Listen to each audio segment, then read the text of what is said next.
So now becomes the part that you are probably least familiar with. And we kind of did this when we did the enlarged base plate detail, is determining what dimensions need to go where. So we typically start with our rigid frame section.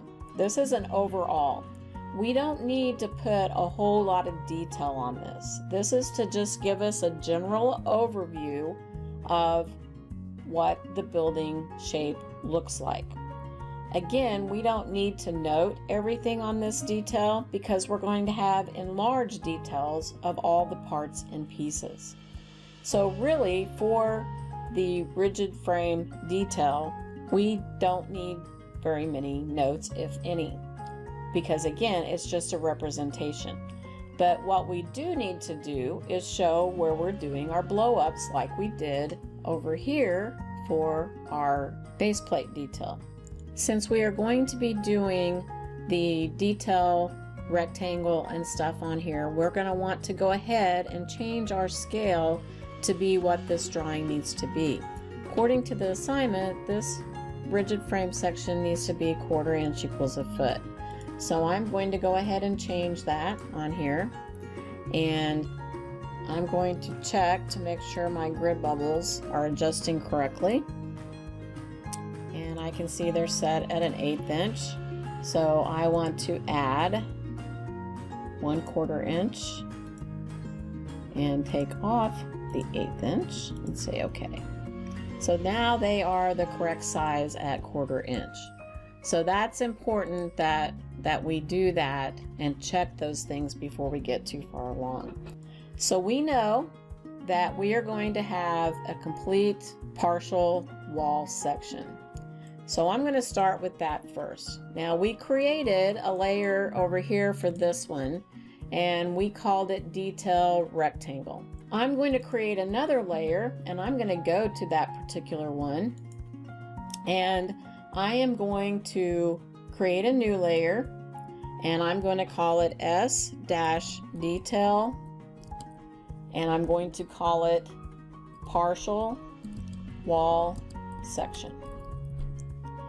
And again, I'm going to leave it the same color, and I'm going to leave it the same line type.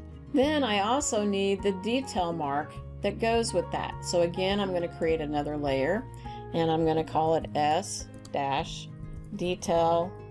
and I'm going to call it wall section. So again, I know that that all goes together with that. I'm going to leave it as it is. So I'm going to make the detail part wall section my current layer. And I'm going to come in here and I'm going to draw a rectangle that basically encompasses what I'm going to show in that detail. So I'm going to basically show from here to here. I'm going to make sure my grid mark is in there. I want to make sure all of my footing is in there and this entire wall section. So now I'm going to switch to the detail mark, and I'm going to draw a line, and I'm going to bring it out here to the side. Now that I have my rectangle, I need to add my detail mark like I did here. I need to pause for a moment here. When I was working on this drawing myself and I got ready to copy this detail mark for the other detail, I realized that it was not annotative. So I have created an annotative one, and I put it in your folder in your OneDrive.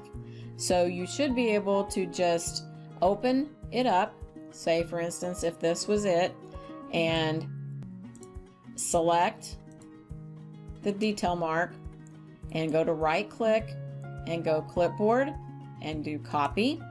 Then go back into your drawing, and I'm just using this one as an example, and right click and do paste, and it should come in as an annotative.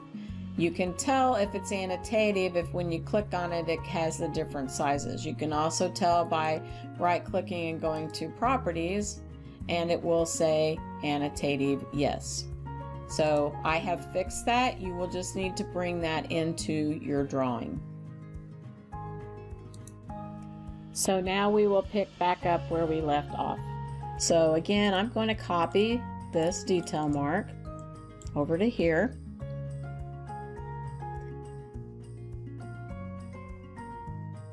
So I want to make sure and check that it is at the right annotation scale.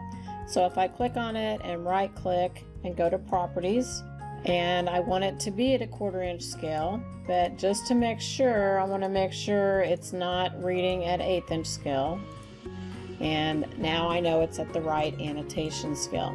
So I'm going to draw my line from here to here, and I want to make sure that these are both on the correct layer, which was my detail mark for my rigid frame.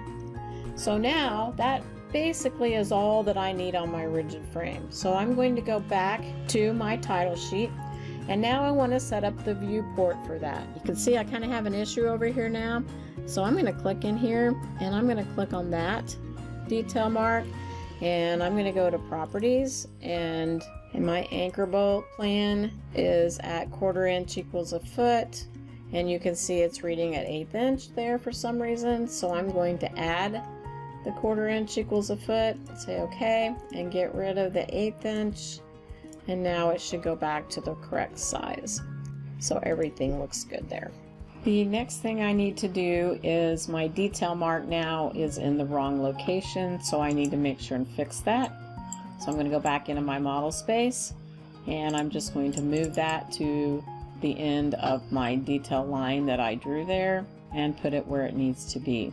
And then I'm going to go back to my sheet layout. Now that I'm on this page, I can also see another error that I have here. This section mark here I don't want on this drawing, I only want it on this drawing. So I just need to put it on the correct layer for it to turn off in this view.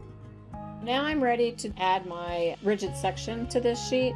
I'm going to copy this viewport because it's going to be at the same scale, here to here. Then once I get it placed, I'm going to double click in it, and I'm going to unlock it, and I'm going to scroll over to where I have my building section, and I'm going to pull it down here to the bottom and kind of over to the right, and I'm going to lock that for right now. And then I'm going to grab this, and I want to line it up with that one. Then I want to move it down to that, and then move it down even further, and that's a little too far, so I'm going to stretch it back up because I want to make sure I can see my detail mark and my columns and my grid lines. So now I'm going to stretch it down just a bit more to get it exactly where I want it. That looks good. So now I need to update my titles. If I go in here and double click, I can change that first number to 3 and change the title to rigid frame section, and my 1/4 inch is correct. So now I have 3 details on my sheet, and I have my enlarged blow up ready to go. In the next video, we will go over the partial wall section notes and dimensions.